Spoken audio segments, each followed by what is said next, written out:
కర్ణీమాత ఆలయం. ఒకటి కాదు, రెండు కాదు, ఏకంగా 20,000 ఎలుకలు కర్ణీమాత ఆలయంలో ఉన్నాయి. భక్తులు, ఆలయ నిర్వాహకులు వీటిని చాలా జాగ్రత్తగా చూసుకుంటారు. 20,000 ఎలుకల్లో కేవలం 3, 4 తెల్ల ఎలుకలుంటాయి. అవి కేవలం ఒక సమయంలో మాత్రమే కనిపిస్తాయి. ఆలయంలో నడుస్తున్నప్పుడు పొరపాటున ఒక ఎలుక మీ కాలి కింద పడి మరణిస్తే ఇక అంతే సంగతులు. తిరిగి బంగారు ఎలుక ప్రతిమను ఇవ్వాల్సిందే. అసలు ఈ వింత ఆలయం ఎక్కడ ఉంది, ఈ ఆలయం విశిష్టత ఏంటో ఒకసారి తెలుసుకుందాం.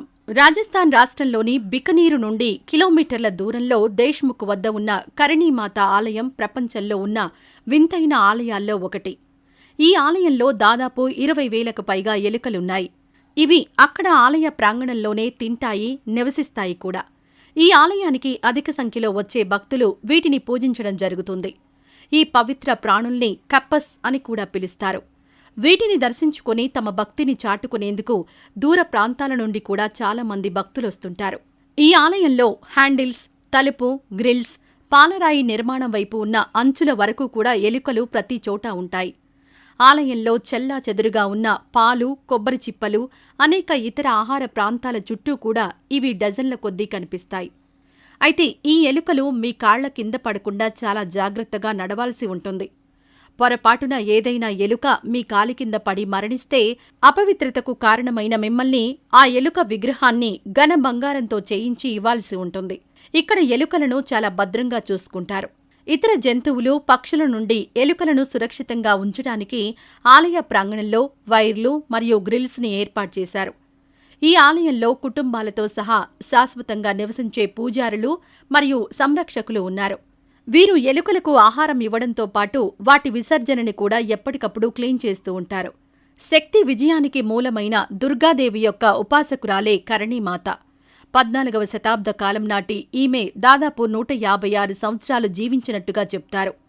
కరణీమాతకు చిన్నప్పట్నుంచి ఉన్న అతీంద్రియ శక్తుల కారణంగా ప్రజల కష్టాలను తొలగిస్తూ ఉండేదట. దీనితో ప్రజలందరూ ఆమెని దేవతలా కొలిచేవారట. ఒకరోజు అకస్మాత్తుగా కరణీమాత అదృశ్యం కావడంతో భక్తులు ఆమె ఇంటి వద్ద ఆలయాన్ని నిర్మించి పూజలు చేయడం ప్రారంభించారు. తర్వాత కరణీమాత భక్తులతో సాక్షాత్కరించి వారితో మాట్లాడుతూ తన వంశస్థులంతా త్వరలోనే చనిపోతారని, వారంతా ఎలుకలుగా జన్మించి ఈ ఆలయంలోనే ఉంటారని, వారిని సేవిస్తూ ధన్యులు కండి అంటూ అనుగ్రహించింది. ఇక అప్పట్నుంచి వేలాది సంఖ్యలో నల్ల ఎలుకలు ఉన్నట్లు చెబుతారు. కరణీమాత ఆలయంలో మనకు దాదాపు అన్ని నల్ల ఎలుకలే కనిపిస్తాయి. కానీ కొందరికి అప్పుడప్పుడు అందులో తెల్ల ఎలుకలు కూడా కనిపిస్తూ ఉంటాయి.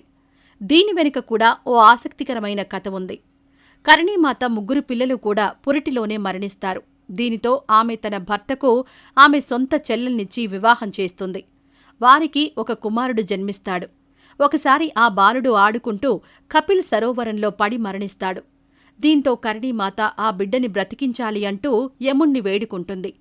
యముడు కరగకపోవడంతో ఆమె దుర్గాదేవిని ప్రార్థించి అమ్మవారి అనుగ్రహంతో ఆ కుమారుడికి ప్రాణం పోస్తుంది. ఆ కుమారుడితో పాటు కరణీమాత పురిటిలో మరణించిన 3 పిల్లలు కూడా బ్రతుకుతారు. ఆ నలుగురే ఆ తెల్ల ఎలుకల రూపంలో బ్రతికి ఉంటారని, వీరిని దర్శించిన వారికి కరణీమాత అనుగ్రహం లభిస్తుంది అని భక్తులు ప్రగాఢంగా నమ్ముతారు. అయితే ఈ తెల్ల ఎలుకలు కొన్ని ప్రత్యేకమైన పర్వదినాల్లో మాత్రమే కనిపిస్తాయి. బికనీర్ చేరుకోవాలనుకుంటే సమీప విమానాశ్రయం జోధ్పూర్ విమానాశ్రయం. ఇది సుమారు 250 కిలోమీటర్ల పై దూరంలో ఉంటుంది. ఢిల్లీ, ముంబై, జైపూర్, చెన్నై, అహ్మదాబాద్ వంటి ప్రధాన నగరాల నుండి బికనీర్కు ప్రజా రవాణా ద్వారా సులభంగా చేరుకోవచ్చు. కరణీమాత దేవాలయానికి ఏడాది పొడుగునా వేలాది మంది భక్తులు, పర్యాటకులు వస్తూ ఉంటారు.